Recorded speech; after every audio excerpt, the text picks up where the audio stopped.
Пред време почнатиот годишен одмор на дел од пратениците по четврти пат го одложи експозето на шефот на македонската дипломатија. Тој денеска не успеа да даде отчет за сработеното на надворешен план, а на која председателот на комисијата Милошовски инсистира да се дискутира и за класифицирани документи. Неколку часа подоцна седницата итно ја презакажа председателот на собранието Талат Џафери.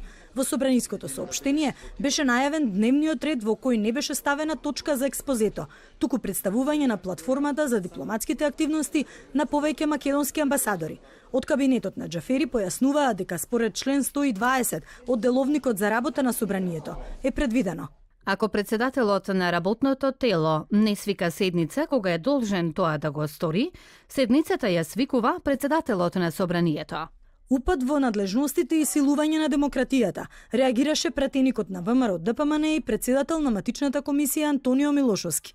Вели со потегот собранискиот спикер покажал како се води демократија на диво.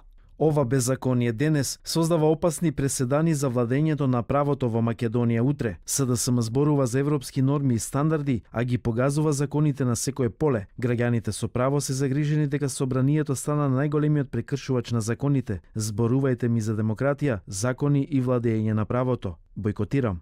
ВМРО ДПМН не дојде на комисијата, а не се појави ниту шефот на македонската дипломатија. Со комисијата председаваше пратеничката Ивана Туфекџич, која е член на комисијата, но не и заменик. Таа порача дека има овластување од председателот на собранието. Ова е писмото, согласно член 120 став 3 од деловникот, со кое што ме овластува да председавам со седницата. Е многу важно во собранието секој да свати дека ниту една комисија не е приватна своина на било кој од пратениците и дека не можат да ги кочат процесите, особено кога се работи за пополнување на амбасадорските места.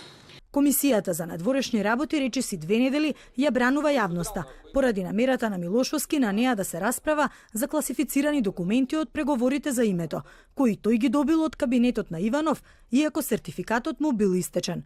Од кабинетот на председателот за телевизија 24 изјавија дека тие не знаеле дека пратеникот нема валиден сертификат, а СДСМ најави кривична за пратеникот Милошовски. Тој пак ја обвини власта дека бега од расправа за детали како преговарале за менување на името.